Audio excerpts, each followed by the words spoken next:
হবে না গো। কেন? কারণ আমি একজন হিজড়া। তাহলে তুমি এভাবে আমার জীবনটা নষ্ট করলে কেন? আমি তোমাদের সমাজে থাকতে চাই, আর আমার সাথীরা জানতে পারলে আমাকে নিয়ে চলে যাবে, আর বাড়ি বাড়ি গিয়ে ছেলে নাচাতে হবে।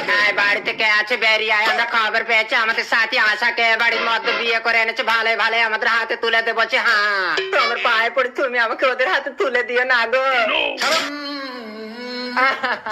আমার লাল বাটা বিলে বুকাছে ধরেছে। এই মধ্যে এই শুবি আয়। এই ভালো ছেলে তুই চুপ করে, এই মধ্যে আমাদের সাথী আশাকে বের করে দে। হ্যাঁ, কই তোমাদের কোনো সাথী তো এখানে নেই। এই তুই স্যার, আমরা ঘরে ঢুকে তোর বউকে হাত লাগিয়ে দেখবো। হ্যাঁ, দরজা খোলো। চল রে হিজড়া, তোর বিয়ে করে সংসার করে স্বাদ আমরা মিটিয়ে দেবো। হ্যাঁ, ওকে তোমরা নিয়ে যেও না, ও আমার ঘরে বউ হয়ে থাকবে না, ওকে আমি দেবী রূপে পুজো করব।